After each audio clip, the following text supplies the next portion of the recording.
आज इथे मी पोह्यांचे दोन वेगळे प्रकार घेऊन आलेले आहे. कोकण भागात सकाळच्या नाश्त्याकरता किंवा संध्याकाळच्या स्नॅक्स करता करतात.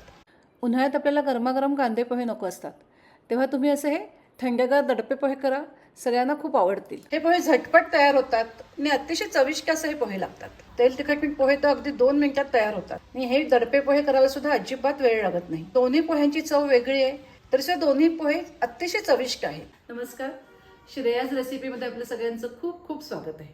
तुम्हाला माझे व्हिडिओ आवडत असतील तर माझ्या व्हिडिओला लाईक करा, जास्तीत जास्त शेअर करा, तसेच माझ्या चॅनलला सबस्क्राईब करा, बेल आयकॉन प्रेस करायला विसरू नका.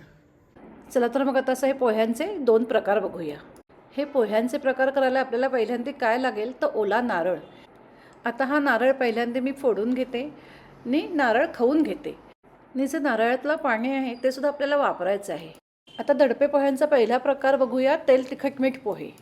त्याच्याकरता इथे मी 2 वाट्या पातळ पोहे घेतलेले आहेत. जे चिवड्याला घेतो ते पोहे घेतलेले आहेत. पोहे चाळून घेतलेले आहेत. त्याच्यात अर्धी वाटी बारीक चिरलेला पांढरा कांदा घेतलेला आहे. उन्हाळ्यात बघा हा पांढरा कांदा सगळीकडे मिळतो. जर तुमच्याकडे पांढरा कांदा नसेल तर आपला नेहमीचा कांदा घेतला तरी चालेल, पण बारीक चिरून घ्यायचा. आत्ता जो नारळ फोडून घेतला होता आणि त्याचं खोबरं खरडून घेतलं होतं, त्यातलं ओलं खोबरं ह्याच्यात घालायचं आहे. तरच हे पोहे जास्त चांगले लागतात आणि मऊ होतात.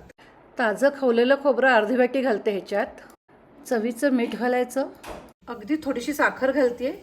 खोबरं गोड असतं त्यामुळे साखर अगदी कमी घालायची. इथे पण मिरची वगैरे काही घालत नाही होत. तर लाल तिखट घालतोय. इथे नेहमीचं तिखट घातलेलं आहे, हे चांगलंच तिखट आहे त्यामुळे थोडंच घातलेलं आहे. आणि रंगाकरता इथे काश्मीरी लाल तिखट घालते, त्याच्यामुळे रंग चांगला येतो. तुम्ही तुमच्या आवडीनुसार तिखट कमी जास्त करू शकता. इथे पण फोडणी वगैरे काही करत नाही होत, तर कच्चं तेल वापरतोय. तर आता मी 2 चमचे ह्या पोह्यांवर कच्चं तेल घालते. आता हे पोहे हाताने छान कालवून घ्यायचे. असे प्रेस करून करून कालवून घ्यायचे. सगळं तेल तिखट मीठ प्रत्येक पोह्याला लागलं पाहिजे. ह्या पोह्यांमध्ये कोथिंबीर सुद्धा घालायची नाही. कुरकुरीत पोह्यांबरोबर ओलं खोबरं, कच्चा कांदा, तेल तिखट मीठ या सगळ्यांमुळे हे पोहे अतिशय चविष्ट लागतात. तुम्ही नक्की एकदा करून बघा. कांदा चिरून दिला, खोबरं खरवटलेलं असेल तर मुलं सुद्धा आपल्या हाताने हे पटकन पोहे कालवू शकतात. त्याला कालवलेले पोहे किंवा तेल तिखट मीठ पोहे असं म्हणतात. चांगले कालवल्यामुळे पोहे मऊ झालेत, पण पोह्याचा क्रंचीनेस कमी नाही झाला. असेच पोहे व्हायला पाहिजेत. हे बघा, अगदी 2 मिनिटात आपले पोहे तयार झालेले आहेत. आता पोह्यांचा दुसरा प्रकार करतोय. त्याच्याकरता इथे 2 वाट्या पोहे घेतलेले आहेत. हे पोहे जाड पोहे, जे कांद्या पोह्याला पोहे घेतो ते घेतलेले आहेत. तुम्ही इथे पातळ पोहे घेतले तरी चालतील, पण हे कांद्या पोह्याचे जे जाड पोहे असतात त्या पोह्याचे सुद्धा हे दडपे पोहे खूप सुंदर होतात. फक्त खूप जाड पोहे नाही पाहिजेत. हे बघा, तुम्हाला मी जवळनं दाखवते. हे पोहे खूप जाड नाही आहेत, पण अगदी चिवड्याच्या पोह्यासारखे पातळ सुद्धा नाही आहेत. असे पोहे मिळाले तर जास्त चांगले. अगदीच नाही मिळाले तर जाड घ्यायचे. पोहे घेताना चाळून घ्यायचे, स्वच्छ करून घ्यायचे आणि कॉटनच्या रुमालाला जरी तुम्ही पुसून घेतले तरी चालतील. इथे आपल्याला फोडणीच्या पोह्यांना घेतो तसे पोहे धुवून घ्यायचे नाहीयेत. आता आपल्याला हे पोहे मऊ करायचेत.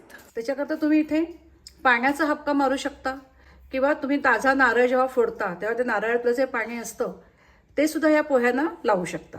आता हे मी नारळाचं जे पाणी आहे ना तेच ह्या पोह्यांना लावते. थोडं थोडं घालायचं आणि छान असं पोह्यांना चोळून घ्यायचं. पोहे चांगले मऊ झाले पाहिजेत. आणि जर नारळाचं पाणी नसेल तर साध्या पाण्यात थोडीशी साखर घालायची आणि ते पाणी ह्या पोह्याला लावायचं. अर्धी वाटी नारळाचं पाणी मी ह्या पोह्याला लावलेलं आहे. पोहे छान आता मऊ पण झालेले आहेत. पोहे जसे जाड असतील, थिक असतील, तसा पाण्याचा हपका मारायचा. आता मी घेतलेले पोहे जास्त जाड नव्हते, त्याच्यामुळे मला अर्धा वाटी नारळाचं पाणी पुरलेलं आहे. जरा पोहे जाड असतील तर थोडं जास्त लागेल. पोहे मऊ झाले पाहिजेत, पण मोकळे पाहिजेत. त्याचा अगदी गोळा होता कामा नये. आता हे जरा बाजूला राहू देत. बारीक चिरलेला पांढरा कांदा अर्धी वाटी घेतलेला आहे. उन्हाळ्यात हे पांढरे कांदे सगळीकडे मिळतात. पांढरा कांदा नसला तर आपला नेहमीचा कांदा घेतला तरी चालेल, फक्त बारीक चिरून घ्यायचा. एक मीडियम साईजचा टोमॅटो बारीक चिरून घेतलेला आहे, किंवा अर्धी वाटी बारीक चिरलेला टोमॅटो घ्या. हिरवी मिरची बारीक चिरून घेतलेली आहे, ती आता थोडी ह्याच्यात घालते आणि थोडी फोडणीत घालते. मिरची तुमच्या चवीनुसार घाला. बारीक चिरलेली कोथिंबीर थोडीशी, चवीनुसार मीठ घालायचं.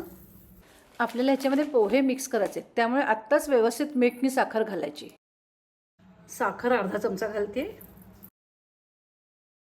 ह्याच्यात आपण ओलं खोबरं घालतोय, त्याच्यामुळे ओलं खोबरं गोड असतं. नारळाचं पाणी वापरलंय ते गोड असतं. आणि अर्ध्या वाटीपेक्षा थोडंसं जास्त असं खोबरं घेतलेलं आहे, ताजं खरवडून घेतलेलं आहे. इथे खोबरं खवून घालायचं, किसून घालू नका.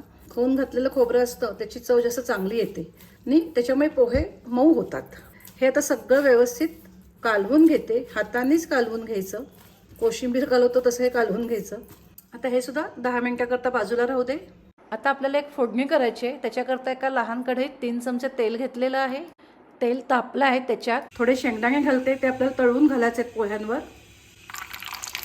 शेंगदाणे तुमच्या आवडीवर आहेत, जास्त घातले तरी चालतील. छान कुरकुरीत तळून घ्यायचे. कोकण भागात तिकडे पोहे करतात तेव्हा शेंगदाणे घालतात असं नाही, पण थोडे घालायचे, पोहे जास्त चांगले लागतात. आणि जरी तुम्ही नाही घातले तरी चालतील. लाल झालेत, काढते आता मी. आता ह्या गरम तेलामध्येच फोडणी करूया. मोहरी घालते, जिरं आणि हिंग घालायचा. गॅस बंद केलाय आणि थोडा कढीपत्ता आणि हिरवी मिरची जी बारीक चिरून घेतली होती ती घालते. ह्याच्यात हळद नाही घालायची. हे बघा 10 मिनिटं झालेली आहेत, पोहे छान भिजलेले आहेत. आता मगाशी जो कांदा, टोमॅटो, खोबरं काढून घेतलेलं होतं ते सगळं ह्याच्यामध्ये मिक्स करायचं आहे.